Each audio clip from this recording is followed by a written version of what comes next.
Welcome to Modern Mindset, the show that picks the brains of the world's leading minds to help you unlock yours. Decoding the beliefs and strategies of global experts to give you an updated mindset to make the most of modern life. Hosted by the UK's most in-demand and highest-paid hypnotherapist, Adam Cox. This is Modern Mindset, the show that picks the brains of the world's leading minds to help you unlock yours. I'm your host, Adam Cox, and joining me today, we have hypnotherapist and summit organizer, Eugen Popa. Welcome to the show. Thank you so much for having me. Thank you, Adam. It's great to have you on the show. So many people that I've met that are in the world of hypnotherapy tend to be drawn to hypnosis for a particular reason. Sometimes it's a personal struggle.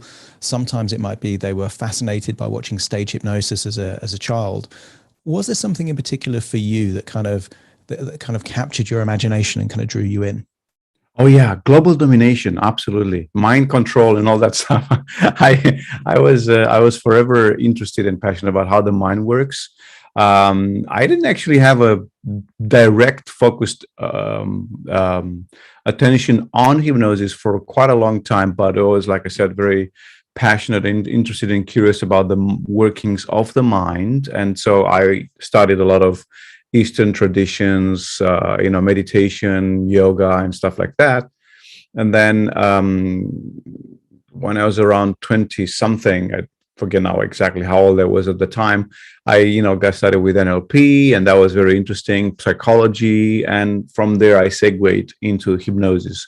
So it was this background where upon hypnosis kind of landed, and then I focused more and more on hypnosis, and of course started with all the mystique and all the amazing stuff you could do with hypnosis. But I wasn't so much necessarily interested in making people stick to the table or whatever. I was just like focused mostly on how the mind works and what can I do with it, and how efficient or effective I can be using hypnosis.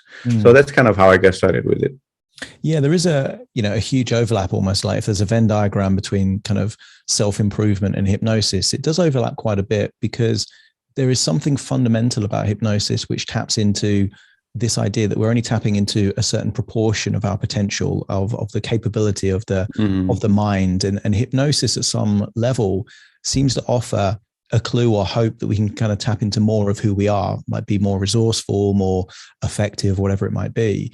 When you started learning about hypnosis, what were the first kind of applications? What did you start doing with that kind of additional information and knowledge?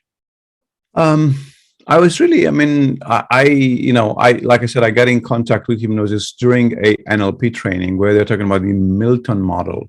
And to be honest, when I learned about the Milton model and all the, tricks of language that you could use to make somebody do X, Y, Z, I have yet to see that actually happening. And I've asked a lot of other, professionals in the field who've been doing both NLP and hypnosis, and I don't know anyone who can actually claim that because they used the Milton model or this or that trick of, sleight of tongue, so to speak, sleight of mouth, they've actually achieved, claimed results that are presented in an NLP training. I haven't seen that. However, like I said, hypnosis for me, I'm not so much enchanted by hypnosis as I'm a very practical guy, and I like to get things done fast. I get bored easily, and with hypnosis, as long as it's applied as advertised, so to speak, and as long as you're actually doing the work, you'll always get results, to a certain extent, of course. And so that's kind of what, was of my main interest. How can I get fast results, lasting results with the least amount of effort possible? And so hypnosis presents itself as one very viable way of achieving those kind of results. So then sign me up, that's what I'm looking for. And it's the same, like, I don't know, with marketing, what is the best way to, sell a program or a product with the least investment and with maximum results? Well, it's this or that or the other, different ways of marketing. It's the same here. Different ways of intervening, of working with the mind or with emotions. And of all those hundreds or maybe even thousands of interventions, what would be the most appropriate or the most effective one?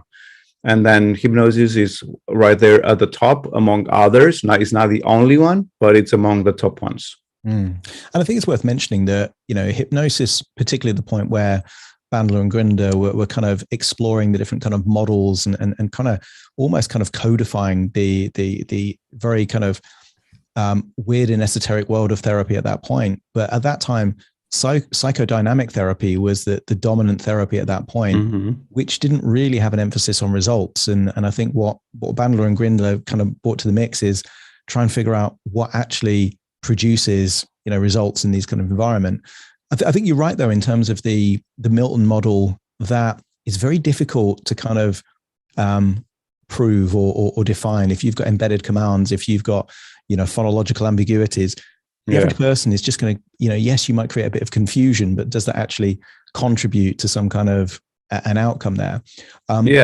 In terms of what you found kind of, let's say, effective, clearly the Milton model, you haven't found that to be particularly useful. What principles of NLP and hypnosis do you think, that works in a lot of different contexts? That's really useful and usable stuff. I like very much the concept of dissociation, and I like that a lot. I use that a lot, and I actually even tell both students and clients, I tell them, there's this very old Latin dicton which says divide and conquer, divide et impera. Well, if you explain to, even the simplest mind, if you explain, hey, you got this conscious mind and you got the unconscious mind. And the unconscious mind was like a storage house. The conscious mind is trying to run the show, but sometimes doesn't find the storage house, and there's a mess. So you want to have a better life with less mess, then, let's try and see how we can get the conscious mind to clean up the mess from the unconscious mind. Everybody understands that. That's very easy. That's very straightforward. And so that is a very clear principle. And when I was talking about dissociation, that is like the very highest level of dissociation, but you can dissociate even further. Like, John comes with a problem. And then, talking about dissociation, talking about resource, talking about ego states, talking about parts, you can say, hey, John doesn't have a problem. There is a part of John who's doing this. And this is very simple for people to understand. This is very effective. Whether you talk about hypnosis and NLP, people can relate to that because everybody is using in their daily verbiage. They use a part of me wants this, and on another part, I want that. So everybody's using this. Everybody's kind of more or less accustomed to this way of operating in the mind. And so I just play along those things. And then that's, another level of dissociation. And then to make this even more tangible, even more practical, I would say, is since we're talking about parts, we might as well just personify that part. So if that part would be someone or something, would it be a male or female, young or old, here or there, what would it be? And then suddenly, instead of talking about, I have this issue, which I don't know what it is, but it's really bothering me and I don't know what to do about it, then it's like suddenly there's this part which is called John, and this John is causing me this problem. Very easy. And now it's almost tangible, and people can work with that. People's minds can work with that. And so that for me, I found it to be very fast and very easy and very efficient way of working, and one which I would say just about anyone can understand. I agree with you. I think the more I meet and talk to people that have been in clinical hypnotherapy for a while, they gravitate towards parts therapy at some level, whether they call it ego state, whether they call it resource therapy or certain elements, because you can't be a therapist working with clients and not pick up on the kind of the phrases that they use in terms of inner dialogue, whether they use I in the first person or you as in third person. And that makes a difference to their experience. I had an anxiety client this morning, and whenever she had a memory or was worried about something in the future that caused anxiety, she was in first person. She created that as if she was in the situation that she couldn't handle, with the inner dialogue saying, something's going to go wrong. So you do pick up on this. Obviously, we've both met and worked with Gordon Emmerson, which originally, was a very big proponent of ego state therapy before moving to resource therapy. obviously you've worked with him more than I have. What do you think, for the person listening here that might be vaguely familiar with these kind of terms, what's the best way of describing the difference, would you say, between ego state therapy and resource therapy? It can be a very sensitive subject, but it's not so much about the difference between ego state and resource, because actually Professor Emmerson, he came up with a framework which he called resource therapy, and a framework, and the different states each resource would have, which doesn't exist in ego state therapy. So he basically created a framework talking about all the Vedic state and retroactive and so on and so forth. So he came up with a framework so that every single person who would know of a certain problem that a client has can say, okay, so this client fits within the description of this particular typology, or typology, let's put it that way. And so if it's this typology number 1, then we have these intervention steps. However, if it's typology number 3 of an issue, then we have these other steps. And you don't have this kind of a structure with ego state therapy.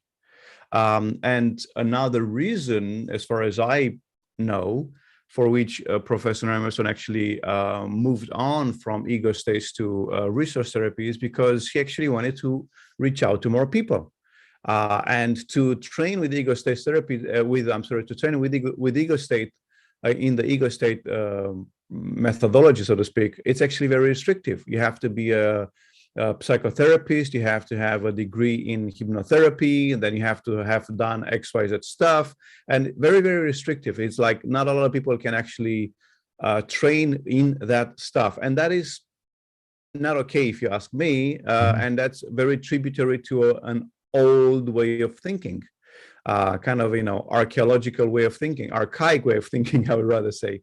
Wherein you have to, do this and this and the other, and only then you are qualified. Well, if it's about paperwork, then, something I'm not very fond of, let's put it that way. So, as I was saying, Professor Emmerson wanted to help more people and reach more people, and therefore he branched out. He made his own methodology, which I love. I personally absolutely love both him and his method, resource therapy.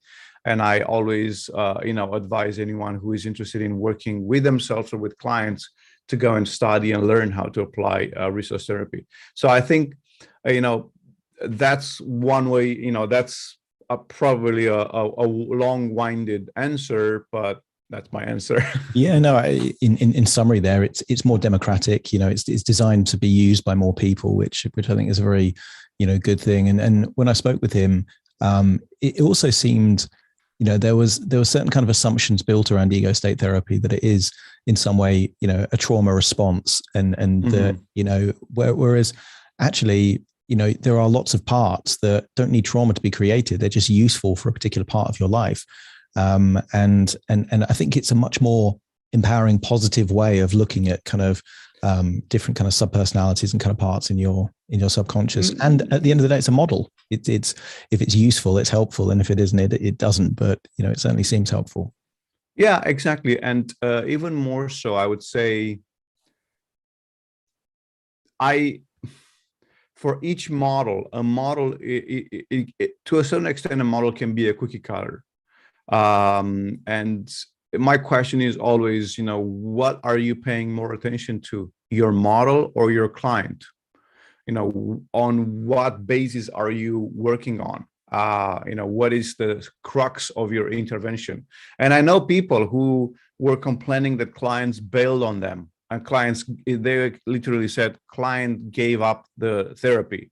And I say, why would a client give up therapy? Why would they want to do that? And then she said to me, well, I know you operate differently, but in my school of psychotherapy, and that's, with that, she said everything. She didn't even have to finish the sentence. But she said, in the school of therapy that I'm following, we need 5 sessions to create rapport with a client. And I said to her, this is not rapport, this is dating.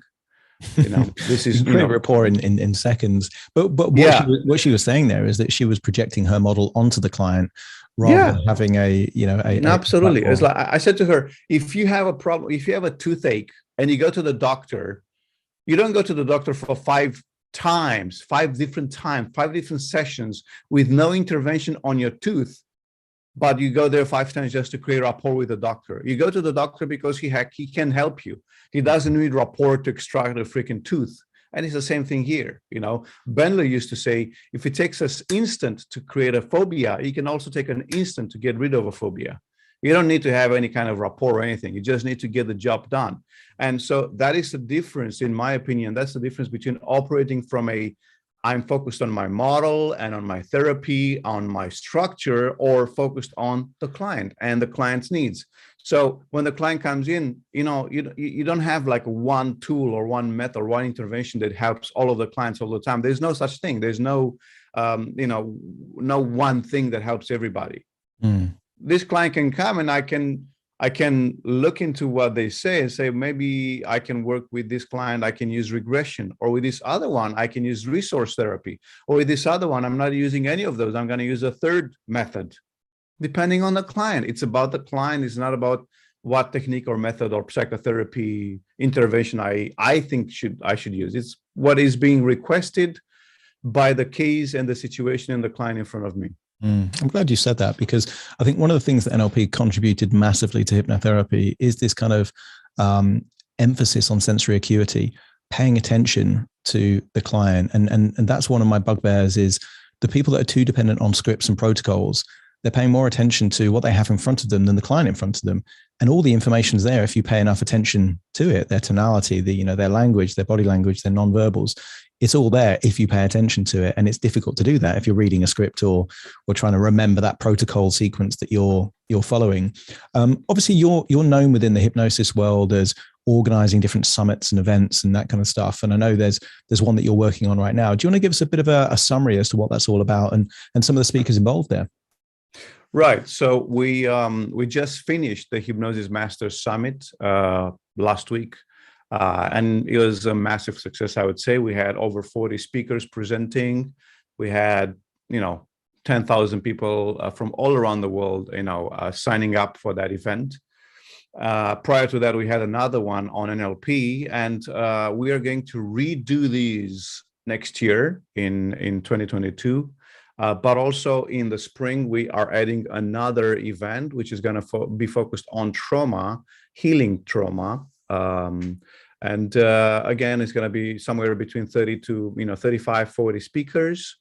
And our main purpose with every single event which we are creating is to bring together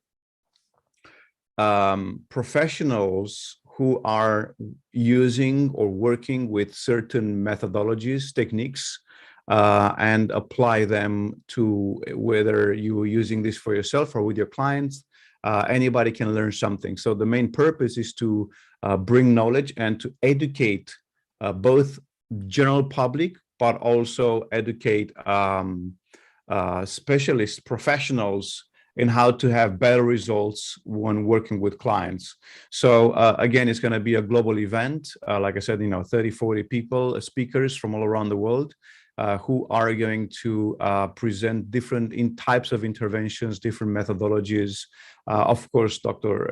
Emmerson, he's going to present also his method, resource therapy, with this at this summit. So yeah, that's the purpose. And basically, our motto is help more people, help more people. That's what we want, to help more people. To help more people.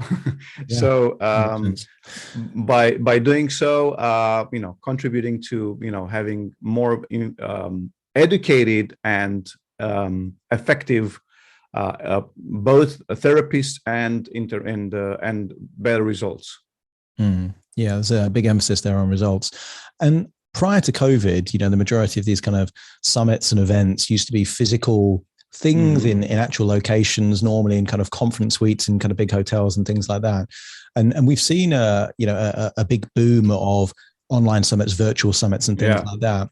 Do you think, if we look into a crystal ball, that when kind of COVID, is, kind of just a bad memory, that we will return to these kind of more emphasis on physical events? Or do you think that now that people have got a taste for these kind of virtual summits and virtual events, that they're going to resent actually having to travel to physical locations to see these kind of experts? Or what's your kind of prediction as an event organizer?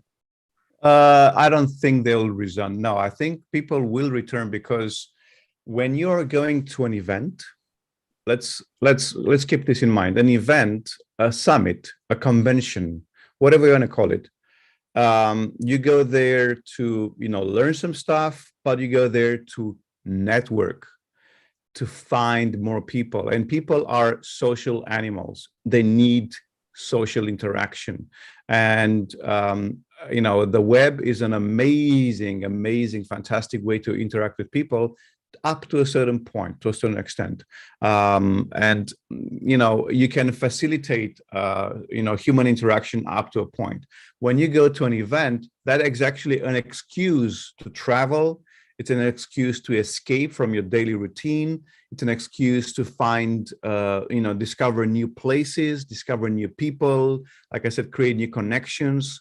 And I think there will always be, events, and there will always be conventions, and people will always go to them because of all the above reasons. Like I said, I know of situations where it's like, oh, I have to go to this convention, but the convention part is this. Like, for instance, when I go to a convention in the US, well, I'm not going to go there for 3 days and, jump off the plane, go to the convention, and then jump on the plane, get back home. I'm going to tie it in with some other things. Maybe I'll go visit something. Maybe I'll go and spend some more time with some friends, and so on and so forth. So it's more to it than just the convention itself. So that's why and people love to travel. Everybody loves to travel. Everybody is more and more free to travel. So this will always exist. I'm certain of that.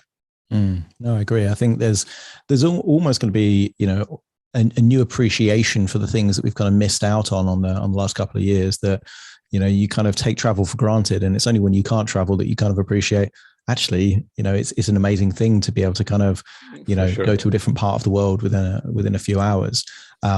What's your, you mentioned you've got a summit coming up on trauma. Obviously there's different ways of perceiving like a stimulus for trauma. Some people are thinking of the whole COVID pandemic as this almost like generational trauma, this kind of collective thing that's caused so much uncertainty. Do you think, from your perspective, that it will be this kind of, when we go forward, let's say 10, 20 years and look back, we will see mental health issues that were kind of created, and look Absolutely. at COVID as the point of inception of that traumatic event? Absolutely, for sure. This is a mute point. I would say, for sure, it is. I'm seeing people that I've known for many years, or like I go to grocery stores and I get weird, weird people looking at me, telling me your mask is not on correctly. I was like, oh, fuck off. It's like, dude, come on, get a grip. And so people are deeply affected, some more than others. For certain, I've had clients coming to me saying, I have panic attacks and I have now different types of anxiety based on COVID. And personally, I don't have a TV. I have a TV, but I'm not watching the news. I don't have a cable network.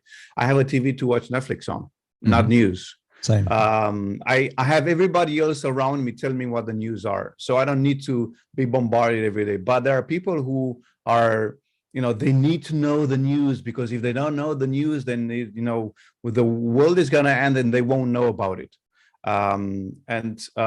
That's, for me, that's, it's like you're shooting yourself in the foot, and then you start screaming of the pain, and you don't know what caused it. Well, you caused it to some extent. So coming back to your question, not only 10, 20 years from now, but right now, we have a lot of people who are suffering from this, madness, that has gone over the world, and which is, I would have to say, I don't want to sound like a conspirationalist or whatever, but it is being fed, it's being constantly fed and maintained. Up to COVID, I've never in my entire life heard of percentages by 1,000 instead of 100. It's like 2%, 3%. Now with COVID, it's like 1 in 2,000. What kind of percentage is that? I've never heard that in my life, until COVID. So, yeah, if people are being played with in spooky ways, and some people recognize that, some people observe that, some people notice that, some people don't. And those who don't are the first layer of victims, and then the rest. Yeah. And if we look at hypnosis in very broad terms, it's kind of linking a suggestion to an emotion. Well, this is happening, from governments, from, kind of all different kinds of entities, because the easiest way to influence someone is to get them in an intense emotional state. And the easiest way to influence someone is create a state of fear, because most people are then seeking authority and reassurance at that point when they're scared, So I think a lot of hypnotherapists see the whole COVID thing in a very different way, because they're used to using language to influence people all the time. And now they're seeing it, kind of happening at a different level. So it's, I mean, as a hypnotherapist, seeing what's happening, it's fascinating, because the same information is going out to everyone, and yet people interpret it in very different ways. And exactly. It's kind of that way of kind of framing it, which tends to be built on their belief systems. If you believe that your life's at risk, you tend to do more things and you have more anxiety than if you think, well, this is a fairly minor thing and you're going to be okay. Absolutely. In terms of your own crystal ball, because I mean, if we look at, it's not just a trauma response. Some people will be, eating more, drinking more, taking drugs as a way to manage anxiety, and addictions could come from this. What do you see being the potential fallout of this kind of period in time that we're going through? Is it increased levels of anxiety, or is it more open-mindedness to mental health and seeking the right kind of health? What's your prediction as what trend is going to be created here? All of the above. And the reason I'm saying is that this whole situation, what it did, it came as a fuel, as a rocket fuel, as a ginormous magnifying glass, accentuating and exacerbating what was already there. The tendencies which were already there have now been accelerated by a factor of 1,000 or maybe even more. So if people were in a certain way, then this thing came and only made a giant push in the direction they were already focused on or directed towards. So will there be more people suffering from anxiety and depression? Absolutely. Will there be more people interested in healing and alternative methods? Absolutely. But like I said, it simply came in as an acceleration of already existing tendencies. Even though people usually shy away from this, or they don't want actually to look at this, it's pretty simple. It's adapt or die. It's as simple as that. If you don't adapt, it's going to exacerbate. Let's say if you have a hypochondriac attitude, this is going to exacerbate that. So you either snap out of that, so you adapt, or you continue down that path and you're going to get worse and worse and worse. Adapt or die. It's as simple as that. It's the law of nature. It's the law of the universe. And it's not good or bad. It's just what it is. COVID is not good or bad. People said, oh, my business, completely went bankrupt because of COVID. It's not because of COVID. It's because you did not adapt. COVID is not good or bad. It just happened. Something happened. It could have been COVID. It could be a freaking meteor. It could be anything. It could be any other, ailment or disease or whatever. It's not because of that. It's because of people's reluctance or even straight up denial of change. You either adapt or you don't adapt. It's as simple as that. COVID doesn't care. The universe doesn't care. If you want to talk about in universal term without being woo-woo or spooky, you're just a little speck on a little rock in a little galaxy in a ginormous, endless universe. You're not that important. which doesn't sound that kind of positive, but you're right. It's good to have that element of disassociation, to kind of see your problems as very, very small, and and not that significant in the big scheme of things. But that's where this overlaps, this whole thing, because fundamentally there are going to be crisis and events that happen in people's lives. Some of them are going to be bereavements in the family. Some of them are going to be external things like pandemics and businesses going well and bad and all this kind of stuff. But fundamentally, where I think hypnosis and all these kind of therapies that we've talked about can help is that, all things being equal, the more resourceful person with more strategies is going to deal with those same situations better than people with less choices and less resources. So if you're feeling stressed and anxious and kind of shut down, that could ruin your situation because you can't see hope. Whereas someone, I remember, week one of the pandemic and the lockdown, I remember having a chat with my team and saying, look, this is the perfect excuse if we want it. It's the very best excuse to say why clients aren't going to work with us and why this problem. Yeah. Or we can take that on the chin and say, right, how do we do the best we can in the circumstances that we are? And I was under no illusions that could have affected my businesses very badly. But I do think, because I was in that resourceful state of saying, well, we're going to accept what we can't change and be very resourceful with what we can change. That puts you can see opportunities when other people only see fear. And I think, I don't know if that's the only reason, but it feels to me like a positive ingredient why the last couple of years have been great for me, because there's always opportunities. Every cloud does have that silver lining if you look for it kind of enough. Yeah. What have been the opportunities for you? If you look at this kind of period in time and you think, actually, it is what it is. We are this, kind of speck on a rock in the middle of an endless, amount of space.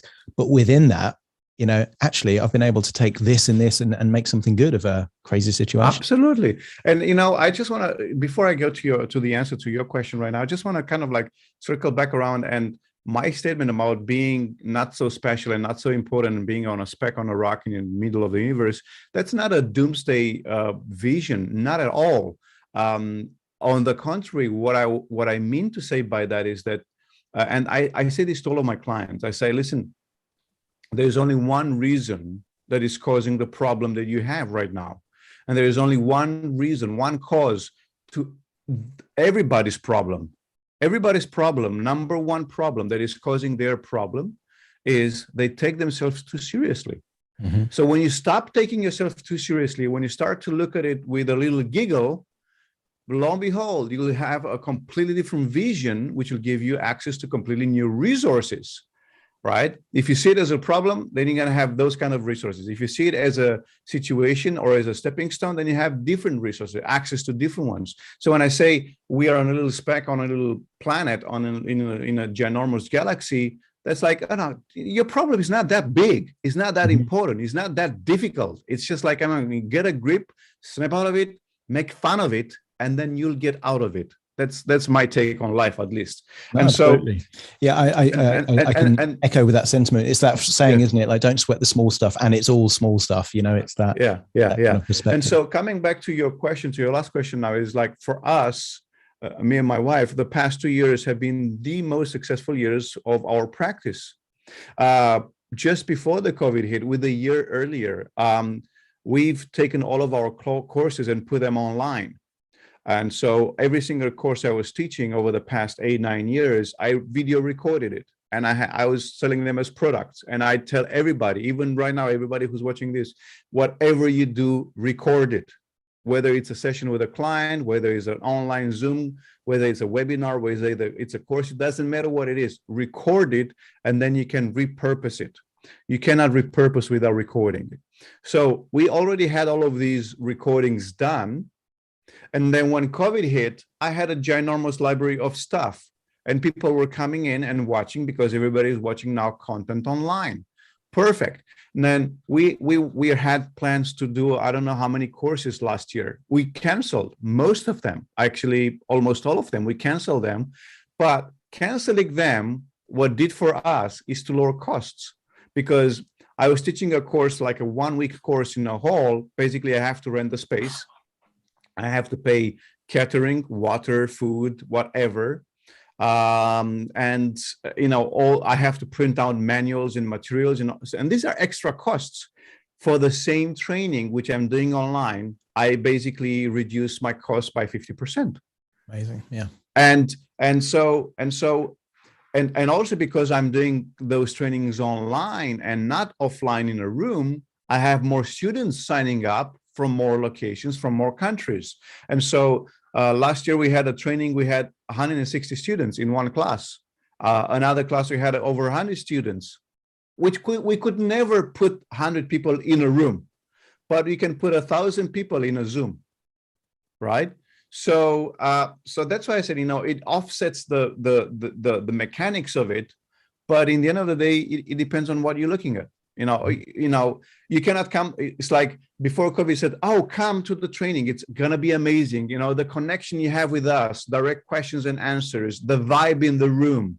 Now all that's gone out the window because COVID hit. Now, okay, come to our training. You don't have to spend money on travel. You don't have to spend money on hotel. You don't have to remove yourself from home. You don't have to do anything because you can be at your house in the comfort and security of your own home and take the class. So you just change the narrative. You change the benefits, and you can still promote what you do and it reach even more people. I mean, this is exactly what we did. So last year was our most successful year. This year was even more successful than last year because we constantly adapted, right? We constantly adapted, like with the summits. The summits, which we have been doing, was an adaptation to the situation. And so fantastic. Yeah, some people have called it pivoting, but I prefer adaptation because it mirrors what happens in nature. There's always events happening in nature. There's going to be a forest fire. There's going to be a flood. There's going to be this. There's going to be that. But those species that can adapt, they thrive. Whenever there's change, they kind of adapt and they thrive. And people that can adapt to any situation, they're always going to do well in the situation because they can kind of reassess where they are, look at their strengths and kind of play to those strengths and kind of change. And, I was in a similar situation. I had a practice in Harley Street. It was quite expensive to be based there. COVID hit. Suddenly I save, hundreds of pounds per month and I can kind of be, here and that money I saved, invest in technology, have the studio, and those kind of things. Yeah. And it meant that rather than only working with people around London, suddenly the world is my client base. Exactly. There's always that kind of benefit. And I guess it mirrors the ethos of a reframe. You take the same situation, but you give it a different meaning. It's not whether it's good or bad in itself, but the meaning that you give it. And then, COVID can be great for some people, an absolute nightmare for others, depending on how you kind of, you frame it in your own mind. Exactly. Absolutely. So if someone wants to learn more about your summits and more about you, where's the best place they can go for more information? The best thing would be my website, but I have to say my website has not been updated in ages, which is eugenpopa.com. You can always reach out to me by email or contact@eugenpopa.com, or just write to me on social media, Facebook. I'm there constantly. We have our Facebook group, which is called NLP and Hypnosis Masters. Exactly as you hear it, NLP and Hypnosis Masters. You're welcome to join our Facebook group. And there, we have a lot of great minds from both the NLP and hypnosis and coaching world. So you can join us there and, get in touch, ask questions, and be active. But other than that, it's eugenpopa.com. That would be my website. And contact@eugenpopa.com will be my email. Fantastic. Eugen, it's a pleasure to have you on the show today. Been a fantastic guest. And thank you so much for joining me on the show. Thank you so much for the invitation. And thank you for everyone who's been watching and listening, and looking forward to hearing from you. And again, Adam, thank you. It's been a pleasure and a joy. More than welcome. And to you at home, thanks for joining me on Modern Mindset. See you again soon for more. Thank you for listening to Modern Mindset with Adam Cox. To automatically receive the latest episodes, please subscribe. If you'd like to support the show, please share this episode with just one friend you think it could help. And if this episode helped you, please leave us a 5-star review. Modern Mindset, picking the brains of the world's leading minds to help you unlock yours.